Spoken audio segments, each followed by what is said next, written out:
J Boogie in full effect mode. Bun down is the sound. You know how we do. This is, of course, the Lounge Presents, and we're live streaming on Twitch right now. Obviously, as you already know, also on demand via Spotify, Apple Podcasts, and YouTube. Today, for episode number 156, we are veering a little left from what you're accustomed to seeing, but you know that we're going to be doing that on the podcast. We know what our base is. We know where we come from, but we're not monolithic. We've all got various interests that veer off into other ways, and it's no secret. I think most of y'all know that I've got a severe comic fandom, Jones, of my own, and so we had the opportunity to pull the trigger on an episode where we get to lean into that a little bit. And for today's episode, we've got a special co-host Frostflow in the building. Peace. Hello, what's up? And our special guest for today in the lounge space for the first time, super honored to have this person in the lounge space today. Giving it up for Chandler Poling. Hey. Thank you so much for having me. Happy to be here. Yes. Thank you very much for coming aboard. It's super excited to pop this off. Great. Yeah, let's do it. So we bringing him into the lounge space because as one of the producers of the Uncanny Experience, which is an immersive weekend fan con, basically for anyone who loves everyone's favorite mutants. If you're mutant and proud, then you know exactly what we're talking about. So we're going to start off by asking Chandler about what set it off for your fandom. Oh, sure. Well, let's see. My first introduction to X-Men were in comics in the late 80s, I would say. I believe it was Uncanny X-Men 175. It was specifically an issue where Madeline Pryor embodies Dark Phoenix, and she has to take on the X-Men, and they all turn on Cyclops, and he's able to take down the whole team just by himself. And I remember just thinking it was such a cool cast of characters and everything, and I just was really grown into loving the X-Men. I got a kind of a graphic novel of Giant Size X-Men and got to meet all those characters, and then eventually the cartoon came out in '92, and so X-Men the Animated Series was hugely influential to me when I was a kid, and I watched that religiously on Saturday mornings, and would fight with my parents if they tried to make us do something on Saturday morning and have to miss an episode. So we would make sure we tape that onto our VCRs and all that. But that's kind of how I was introduced to X-Men. Wonderful. I love that you mentioned Maddie. Oh yeah, I mean, I love that attention now. The superior gene. Exactly. Literally, right? That's not funny. Yeah. Frost, what was your intro to your fandom? Oh man, I distinctly recall in the 80s as well, like just going to older cousins' places, like my cousin Rui, and he used to collect the original series, like John Byrne and Chris Claremont and all that. So he was gracious enough to kind of let me rummage through all that. So it was my first taste of it. And then I remember being at the CNA in Toronto back in the day when you had the Konami game, the X-Men game, like the six player. And then, I'm like, wow, I got captivated. And then I found that for me, jumping into X-Men comics was a great way to kind of dive into literacy. So the one that really kind of piqued my interest was, I think it was Chris Pachalo. He illustrated it, and it was Unlimited X-Men #1, where Xavier, Jean, and Scott are stuck in Savage Land, but in Arctic. You know what I mean? They're stowaway, sort of, for lack of a better term. Yeah. Crash landed. And that was, it was an annual, so thick, so that just captivated me. After that, I was just, sucker for it, man. And of course, X-Men '92 came out. I followed Jim Lee. Like, I'm just a big fan of Jim Lee, as you can tell. I mean, I searched for this shirt for like over a decade. So huge about it. So that was my introduction to the X-Men. And lastly, a lot of my methodology as a teacher for the last 20 years, I've been an artist for 27, has been really inspired by the influence of mutantdom, if so to speak. You know what I'm saying? Yes. Kind of people discovering themselves, cultivating their abilities, and kind of viewing the world through a different lens. So yeah. Absolutely. Nice. Yeah. Nice. Chandler, why do you think uh, something like the X-Men. I mean, it's obviously it's crossed over crazy into pop culture to the nth degree. But why do you think the X-Men has had this type of staying power? Well, I think, what's interesting about them is that they are a unique group of individuals that are born a certain way and they're judged for that reason. And unlike other superheroes who obtain their powers through some sort of chemical accident or, maintain some sort of public figurehood of I'm a superhero and the public love them, X-Men never were that. They were, these kind of behind the scenes underdogs, kind of persecuted type heroes. And I think one of the things that made me stick with them for a really long time is that the messaging that the books brought forward in the cartoon and all of the storylines of the X-Men is just that the idea of trying to build understanding between two types of people. And one of the lines I remember from the cartoon was people fear what they don't understand. And it was one of those things that made me kind of grow into tolerance in a sense of understanding like, okay, this person's not going to like me and that's fine. I don't need to feel so destroyed over it because they don't understand me and they're afraid of me or whatever. Because I was I'm gay and I grew up as a queer teen at a Catholic high school, so there was a lot of otherness happening, and but I never let it kind of gnaw at me because I had the X-Men storylines kind of talking to me that that it's okay and that they just don't get it and you just got to kind of be yourself and fight for that. Mm-hmm. Yeah, totally. Yeah, I think that definitely resonates. It definitely resonates with me. The fact that they were this, they were the oppressed people of the Marvel universe, and they were always, getting like the worst end of the stick at every point. All they wanted was just to exist. You know what I mean? But Yeah. so many things were fighting against them and their right to exist. And I mean, how does one not relate to that? You know what I mean? Mm-hmm. Yeah. No, I feel that completely. I feel that completely. Now, a lot of people are into comics. A lot of people are into X-Men specifically. Not all of us lean so much into it that they decide to produce something like the Uncanny Experience. Mm-hmm. So, how did you take your love of the X-Men and turn it into the Uncanny Experience? Yeah, so the Uncanny Experience, it's produced in partnership with Dylan and Chris, who are my producing partners, and we three decided to create this event because there just was a lack of it. There's all sorts of fan-driven events that are centered around True. Xena or Power Rangers Yeah. or He-Man or whatever. There's so many like niche fandoms, and so we're like, where's the X-Men one? Mm-hmm. And it's a platform that we loved, characters we loved, and we're just super passionate about it. So we sought out to create just a general convention, but then it morphed into this type of immersive experience inside this mansion that we transformed for the weekend, and that was kind of an interesting stepping stone for us because we just decided like we're going to do something completely different. Like, I don't know anything like it, honestly. I can't think of this hybrid of an immersive experience with convention elements. And so we kind of built it from the ground up, creating something that we would be excited to attend. And thankfully, everybody loves it. Chandler, when I first found out about the Uncanny Experience, no lie, I think I lost it. Like, Here. are you serious? This is for real? It's what you dream about, as a kid.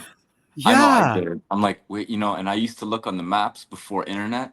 I'd be like, okay, so, if you're going down the highway and you pass Salem, wait, there's no center Salem. There's a north and a south, but I'm sure it's around in there. I wonder if I could take a vacation and a road trip. In fact, I did. So seeing that, my mind was blown, man. I don't know when I can go, but that's hype. Is it in Minnesota? Yeah, we created it in Minneapolis, Minnesota, because it's where I'm based and I grew up. And the venue kind of came to us through a recommendation.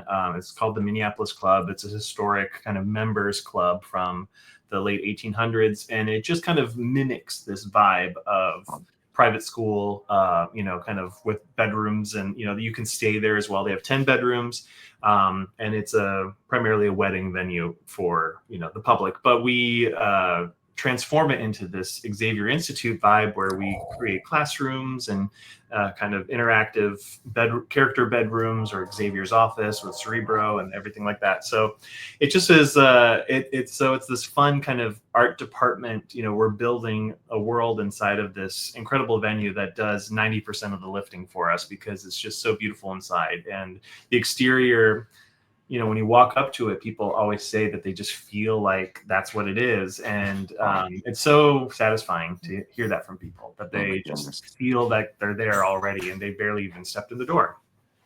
That's wild, man. How did you get the funding to do this? It's all through ticket sales, Really? So we basically just created this style of event, and with the concept of like, okay, so our ticket prices unfortunately are high, but it has to pay for the venue and all of the guests that we fly in and everything like that. So it is a curated experience for people, because it's a small venue. It's not a convention hall. We can't fit thousands of people inside, so it only can fit about 500 people. So it is limiting in the sense of ticket prices, but it definitely pays it forward with so much experience that you never forget by entering it. Wow, incredible. And one more thing, sorry, I'm just curious. Yeah. I think I saw on Airbnb that you can go and stay there. Am I correct? Is this right? So Or somewhere Airbnb, made this kind of, mansion. They just took somebody's home and they painted it up to look like the X Mansion. And that was like a pop-up thing that lasted for about a year or a year and a half. And so that's actually in upstate New York. Ours is a different thing. And it kind of happened at the same time when we launched, I think 3 months or 4 months later, I feel like the Airbnb launched. And so we get a lot of cross-pollination. But to answer your question, yes, you can stay in our venue. We do have 10 bedrooms that are for rent, or, for that you can book as a hotel stay. Take my money. Right? That's too dope, man. Oh, wow. I feel bad I missed the Airbnb, but still, we have this. This is great. This should be like an ongoing type of thing. You know what I'm saying? Absolutely, yeah. Well, hopefully it keeps going forward. We're on year 3 right now. Hopefully, man. Amazing. What can people expect if they come down to the Uncanny Experience? Well, as I mentioned, you can expect this immersive environment where, you feel like you're stepping into Xavier Institute. We have a traditional convention element of that, what you expect by going to a con. So we're going to have special guests. We've had Chris Claremont, Gail Simone. We've all types of actors from the animated series. This year we have Tyler Mane, who is Sabretooth in the X films, and Deadpool Wolverine. And so we have that element where you can go and meet celebrities, get autographs. There's a vendor hall where you can purchase comics and toys and all sorts of stuff, and attend a panel and a Q&A, with the creator talking about what they love. And then we have a whole other level. So that's on like level 2. And then level 3, we have this immersive layer where we have like a student body hall. We've got these immersive rooms that I mentioned, the whole Xavier office. We have a classroom set up. So a lot of people will come in and teach immersive classes. So I'm trying to think of an example. Whether it's like social, like intergalactic social studies of the Shi'ar Empire, and these people are just experts of comic continuity or whatever. They'll just come in and teach amazing classes, or all about X-Men villains, or Morlock Society, or whatever. They teach all these really cool immersive classes that you get to kind of deep dive into the lore of X-Men. Oh my goodness. And then on top of that, I would say, on top of that, we have all these like activations and things happening. So we have something called Mystery in the Mansion, which is kind of like a scavenger hunt escape room vibes, where you are given a quest and you have to go through the mansion to kind of unlock whatever's happening. Last year, you had to rescue Lockheed. Lockheed was kidnapped, and you had to solve who took him and where was he in the mansion. And then you had to find the code in order to unlock him and rescue him. Escape room style. Yeah, and then this year it's a murder mystery. So one of multiple man's dupes was found dead, and so it is up to you to solve who killed him. Jeez. Wow. That That's Jamie always getting incredible. himself into trouble. Yeah, For yeah. real, right? Yeah, and we have a huge after party. Saturday night we flip the mansion into party mode, and we've got DJ. We've got this Hellfire Club activation where one of the rooms turns into Hellfire Club, and we've got So our dope. Sebastian Shaw and Emma Frost and Celine and everybody come out, and it's a 21 plus adult kind of with the Yeah. I figured, burlesque vibes, and we have free champagne for our guests and stuff like that. So people It's can fun. kind of dress up and feel like a member of the inner circle. Yeah. We have drag show, we've got karaoke, all sorts of stuff happening at night. Incredible. Wow. I'm Explosion. literally losing my mind right now. Okay. Explosion. That's too good, man. Oh I wow. have a question, okay? So, Mhm. like, from the time I was young, you know what I'm saying, getting all up into this and growing and everything, music has been a big part of my life. I'm sure same thing with y'all, right? Yeah. And you guys are DJs. Am I correct? Right, Chandler, right? So for me, I always think about the soundtrack of the X-Men. And I think about albums that have textures and other things like that that remind me and they reference things like from the video games, from the cartoons and stuff like that. So my question related to the experience in terms of music, and I have my own kind of answers for this that I can share, but I want to hear yours first, is are there particular albums that you have or that you've listened to or specific songs that remind you of an era or a story arc of the X-Men? And if you do, what are they? Oh, that's a good question. I don't know if there is a specific album that can come to mind that kind of evokes certain storylines. I mean, certainly, obviously, the animated theme song and various like the music score from the films, like, obviously brings me back into that world. But yeah, no, I know what you mean. There's something about certain artists or certain albums or whatever, especially if you were listening to them at the time, when you were getting really influenced by this stuff, that would really capture you. But yeah, no, I'm sorry, I have a blank mind to try to answer that question. It's a hard question. I don't know, Jay, like you have anything before I Oh drop a yeah. couple? Oh, I got one for sure. Yeah. When I think of the utopian area, Public Enemy takes Nation of Millions, Hold Us Back. Oh yeah. Mm. Yeah. That's a good one. Yeah, it's so ill. Yeah. Yeah, man. How I about got you? goosebumps thinking about that. I have a couple. So the first one that it just really jumped in my head was I thought, okay, if they ever recreate the Phoenix Saga and if MCU does it correct, in my opinion, it should be like a 2, 3 part series, 3 film kind of deal. You know what I'm saying? Mhm. You gotta have the ending credits, as long as I got you by the Charmels. You know what I'm saying? Wu-Tang took that sample. Oh, You know what I'm saying? No fire is nice. too hot, no snow is too Oh, that's sick. cold. Youth will That's never sick. leave me, I'll never grow. Oh, I was like, oh my God. That's sick. When you hear the chorus, jumping, I got goosebumps. That's like perfect for that whole Phoenix saga. You know what I'm saying? The Mhm. relationship between her and Scott. Oh man, perfect. And Yeah. then the second one I thought about for a long time, I think for the last 24 years, was Exciter by Depeche Mode. And if you Mm. listen to the Exciter album by Depeche Mode and you hear the palette that that Martin Gore was kind of really putting on that album and the way it was produced, all those sounds, I'm like, oh my God, dude, this shit is straight up X-Men. Like when you hear the type of, the I way hear they're that. using the synths and stuff. And if you haven't heard the album, check it out. But the I Exciter hear that. album, you know what I'm saying? It was kind of a little bit overlooked, but when you deep dive into it, it's totally like X-Men, completely from front to back. And you Amazing. gotta drop that in the soundtrack or something in the future, man. That's just my opinion. Yeah, yeah. I mean, I love Depeche Mode. Yeah, same. Chandler, can you tell us about your association with Dublab? Yeah, absolutely. Yeah. So I'm a guest DJ for Dub Lab Radio, which is an independent radio station in Los Angeles. My day job is to work with composers and songwriters in film, TV, and video games. So Dub Lab has me do a monthly program for them where I have conversations with artists that are a part of the film, TV, and video game realm. Oh, And sick. we Amazing. talk about all sorts of different types of projects that people are working on across those three mediums. Oh, that's sick. So cool. Yeah, so I'm deep into the soundtrack world, like soundtrack world albums, I know it pretty inside and out. It's been a really fun project with Dub Lab. I think I'm like 5 years into it now, so it's been a That's dope. while doing monthly shows for them. That's That's lovely, man. Straight up. So it was a good question, right?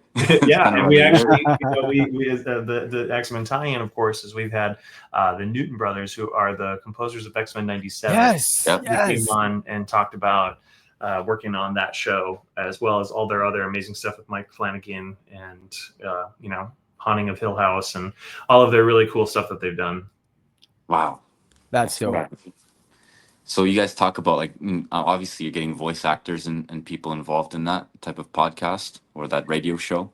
Yeah, the radio show is like pretty Specifically strictly music. composers and songwriters or music supervisors, anybody in that kind of world. There's rarely an X-Men tie-in, unfortunately. So Oh, I see. it's other than the Newton brothers coming on, but on as far as like a podcast is concerned, that was Dub Lab, of course. I'm a co-host of a podcast called the X Reads Podcast with my co-host Chris, and what we do is we dissect a single issue in the X-Men universe, and often with a special guest. So we just go cover to cover, talking about the issue, the era that it was released, and talk about the art, the storyline, the costumes that people are wearing, anything that kind of sparks interest. And when we often have guests, which we've had voice actors, creators, writers, artists, all that type of stuff, we let them choose an issue that either they worked on that they want to talk about the creation of, or something from their past that made an impact on them creatively. And those are really cool conversations to have. I will say it's really fun to talk to the creatives who are a part of the world that we love. X Reads, correct? X Yeah, Reads.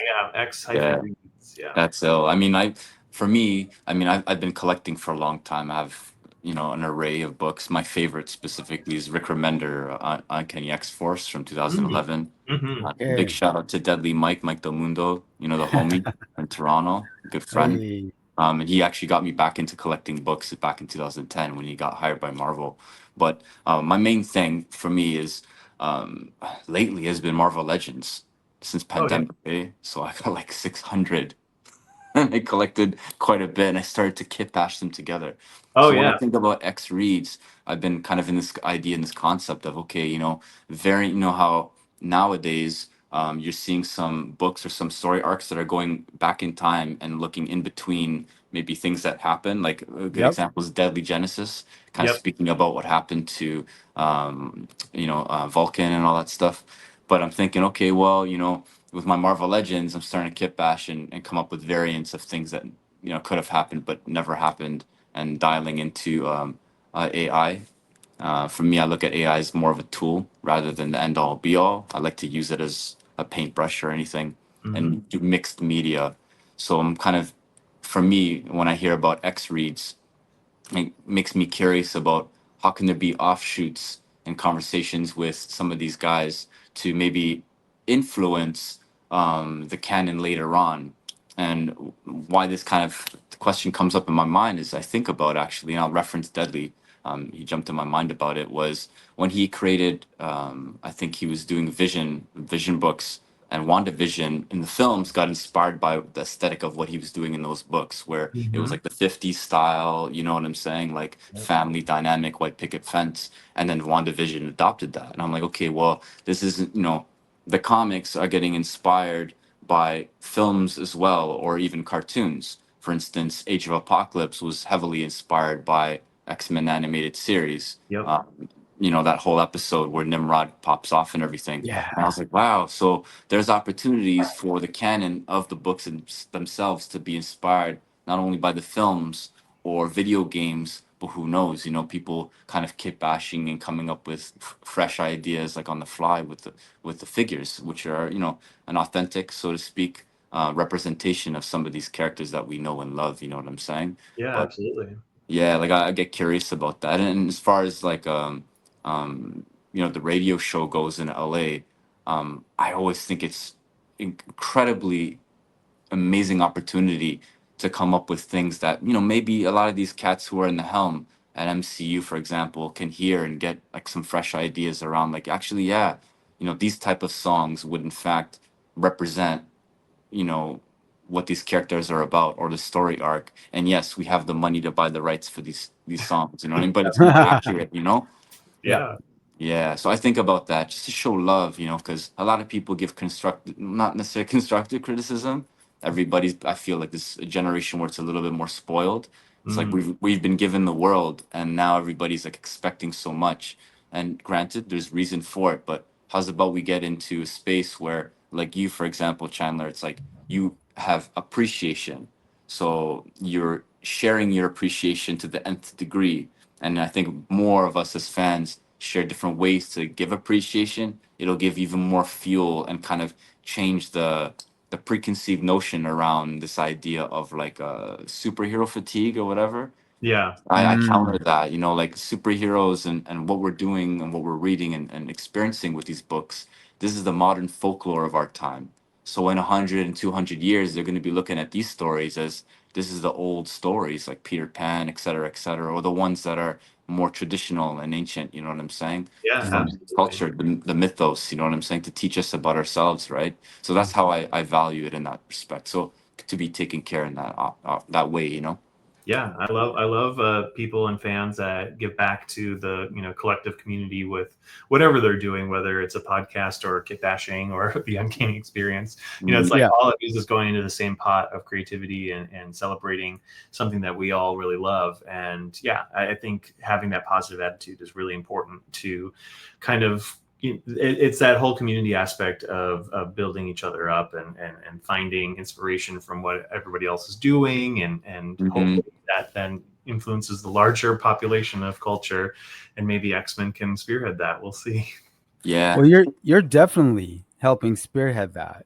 I, I I'm sure you've already been told this, but by helping co-produce the Uncanny Experience, you are really providing. I mean, look at you describe the things that happen at the Uncanny Experience, and I'm over here wigging out, just losing my, just you know what I'm saying, just like you were Yeah. doing that for so many people, and I think you deserve your flowers for that because you were doing that for so many people. Thank you.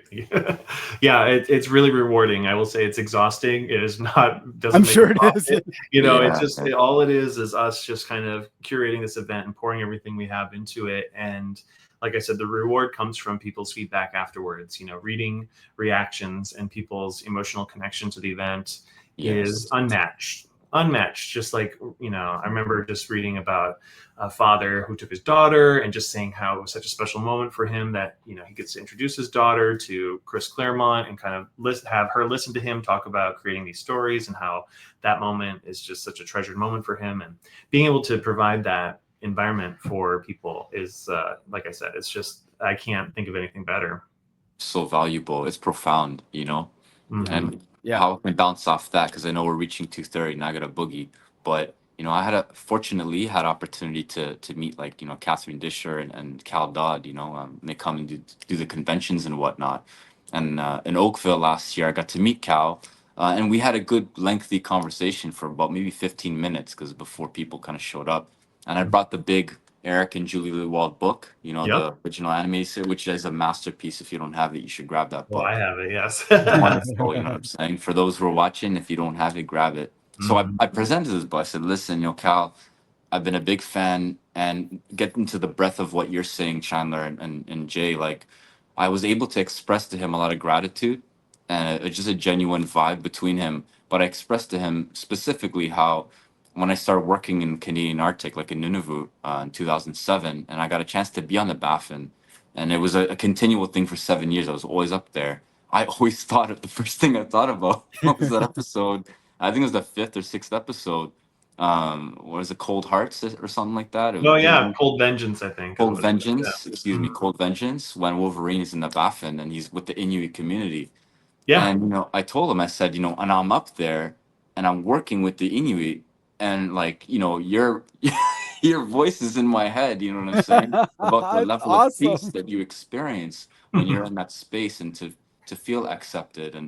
And I genuinely I was like, man, I feel like Logan out here because it was good for me as an individual, as an artist, to grow and to heal and to contribute work that's beneficial Yeah. to people and to learn lessons about just like living up there in general. Yeah. And he Absolutely. was, he was like, wow, you actually went up there. It's incredible. And I got him to kind of reiterate some things that he was saying from the show. And I spliced something. I saw on one of my Instagram pages called Cargo of Legends. So if you could check that out, Cargo of Legends, there's a little interview stint with him, and it's kind of Okay. crossed with animations and stuff like that, and I kind of show Cool. footage of me up there and everything.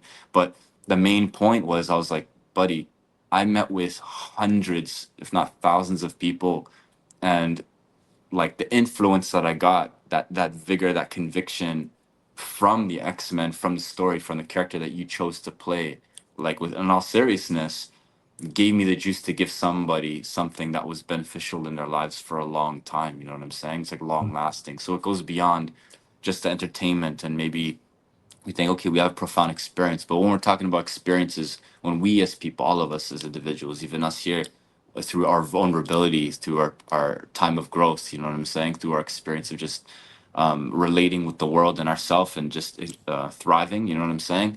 Yeah. Yeah. Stuff like that is so valuable, and to pass that on to these individuals, I think is important. So he was like, wow, you know, and he wrote, you know, to my friend, you know what I'm saying, just like Logan would say on there. And for me, that meant the world to me. I was like, man, I waited for this for years and years and years since I was a kid, and I'm 42 now, and seeing that, having that type of connection, man, Yeah. that's wonderful, man. It's worth its weight in gold, man. It's a gem. So yeah, we got to remind these cats that what they're doing, and if they're choosing to do that, they have a big responsibility to the canon of what's going on, the ethos of what's going on, but something that's profound. It'll change people's lives, like Oh definitely, yeah. you know. Mm-hmm. Oh yeah. Back, Absolutely. Definitely. yeah, man. You couldn't have finished off with anything better than that for us. Chandler, let people know how they can attend the Uncanny Experience. Absolutely. You can just visit theuncannyexperience.com. You can see what the event is like. Our ticket link is there. There's all sorts of photos. You can check it out. And you can follow us on social media. We are across Blue Sky and Instagram and Facebook. We are the Uncanny EXP, and you can check out everything that we're doing. So cool. There you Thanks very go. much, man. Thank You're you welcome. to both. I really Thank want you. to thank you. And You guys. Chandler, please, I hope this isn't the last time you come on the pod, because I definitely know we'd like to get you back on. Sure. Yeah, absolutely. Happy to come back on. Happy to also do a music focused talk as well. Yeah, it'd be awesome. Hey, we'll definitely Thanks do that. again. We'll definitely do that. Respect, All Jay, for right. having me on as well. Nice to meet you, Chandler. Nice to meet Peace you. to you both. Peace to you both.